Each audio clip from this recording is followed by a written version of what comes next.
Let's take some calls. Jamie's a big Spurs fan. Jamie, good morning. Morning, Jim. Morning, boys. Morning. Good morning, mate. You were there, were you? I was there. Jim, I took my daughter to the first game that she's been to yesterday, and I had to apologise. He was an absolute disgrace coming off that pitch. You got Brian Hill, who got substituted at the same time. Yeah, he didn't have a great game, but he sprinted off. Dele Alli took the short route off the other side and walked round, but he just strolled off as if he was walking through the dance floor in a nightclub. He was a disgrace. I'd never want to see him in a Spurs shirt again. And did you lose it at that stage in the crowd, Jamie? Oh, I was up, I was screaming, yeah. And I said to my daughter, this is not what you do, but this is what we're going to do, you know? Right. I don't like to see that, but his performance, to be fair, Jim, the performance for 70 minutes was a disgrace by the whole team. As for Rodon, he got bullied by their number 9 up top. Sessegnon grew into the game, but Ndombele, he needs to go, Jim.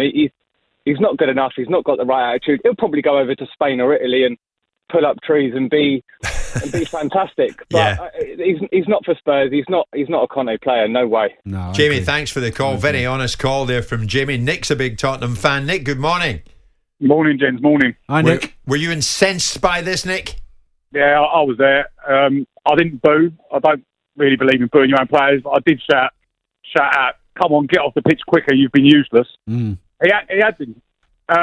No disrespect, Morecambe. Fair play to them. They came and had a go. Even when they went 1-0 up, I turned to my side and said, "They're going to stick 11 men behind the ball in their half and make this really difficult." And they didn't. They still came out and tried to have a go. So full respect to them, and the travelling fans were excellent.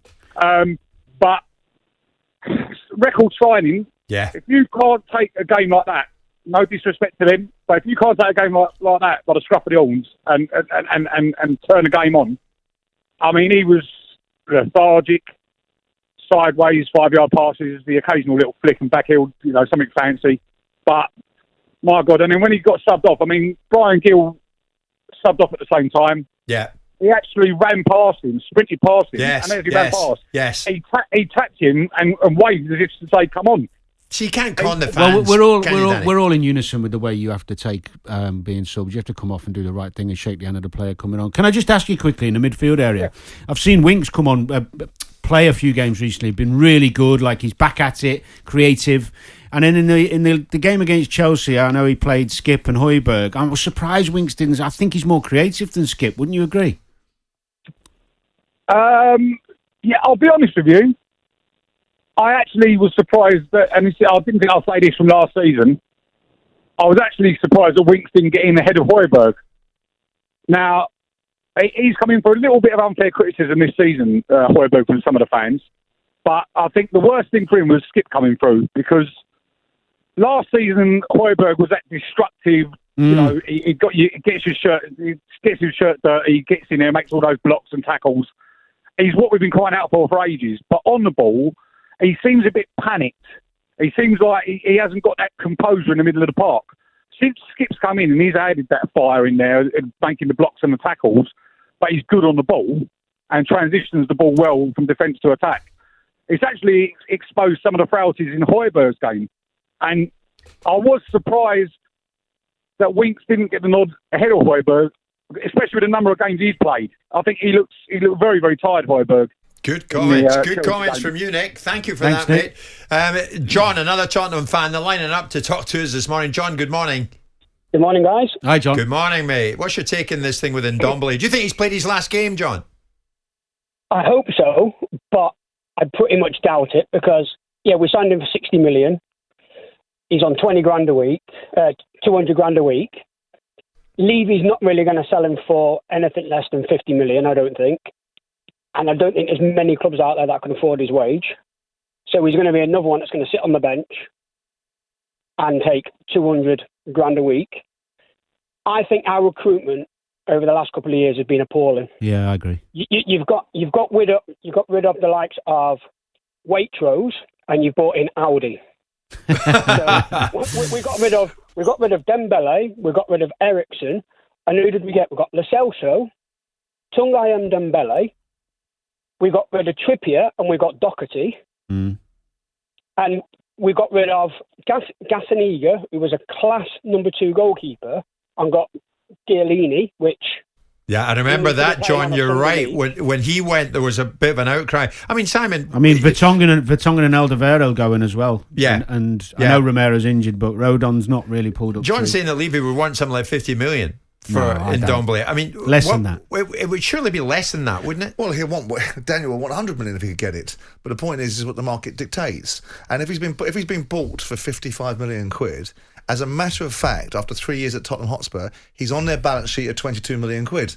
So if they sell him for 23 million quid, they've made £1 million profit in today's market. So Daniel will try. Everyone wants as much as they can get. Of course they do. But if the market will pay 25, 30 or 35 million or 20 million or 15 million for him, Daniel will have to take a decision based upon the market forces. So I don't think that it's a sensible argument to say Daniel won't want 50, because of course he'll want 50. The thing is, John, if you go all out and you make him your club record signing, you don't want him to go under a cloud like this, do you? Well, no, you want him to come in, because obviously when he played in France, he was absolutely brilliant. Yes. I know it's no comparison because our league isn't great. No, but you're right. Yeah. He was a well beater. But my other point is, if we want to compete with the likes of Man City's, the Chelsea's, the Liverpool's, we need a better second team. That team that was out last night against Morecambe, no disrespect to Morecambe because they played a good game, was near enough the same team that played against Mora that lost.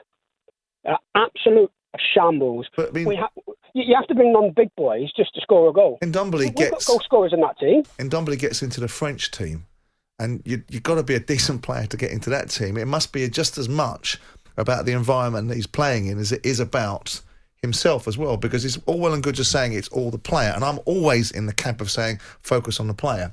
But if you sign a player and you fail to get from that player what you signed him for, then it's as much the responsibility of the managers that manage these players to get from them clearly what they want from them. Danny's been talking about him playing well recently. If that player is strolling off a pitch in that fashion, then there's some method of communication that's being imparted from his manager that isn't being received by the player. No, for sure. John, thanks for that. Danny, it's an interesting point that Simon's made. How will Ndombele be viewed by the other Tottenham players, do you think, at the moment? Is he going to be something... We're second guessing, but will he be something of an outcast? No, not yet. Not just by a walk off the pitch when you get subbed. But bad attitude. Somebody with a bit of seniority probably pull him and go, you know what, you're not helping yourself there. But overall, you got to remember, Jim, this thing that... Who's that at Spurs then? The captain that there's wanted not to leave many, in the is summer? there? Dyer might put his arm around him and just say, look, come on. Or Lloris, you'd expect. I think he's club captain. Yeah. But there's a bit of a misconception where footballers are really worried and concerned about other players in the squad and they're wanting to help each other. They care about themselves. Correct. Do you know what? I mean, it's different as you get a bit older and more comfortable in your own skin. When I was at Fulham and I was captain, I was more concerned about other people and how they were feeling. And I could, if I could try and help, I would. But the majority of my career, I was like most footballers. Look after me. Yeah. Am I all right? Am I okay, Jack? Yeah. That's right. And if someone else has got a problem, are you all right, mate? Yeah, I'll get on with it. Oh, all right. And then you crack on and do your own thing. Yeah. But you're right about Lloris. Fellow countryman. And I think he'll speak to him. Look, Ndombele is a classic example of a player who needs to be completely at the top of his fitness. When he is not right physically, and this is very hard for any player when you're in and out of the team, when you are at your top physically, and when he is good, he's a good player.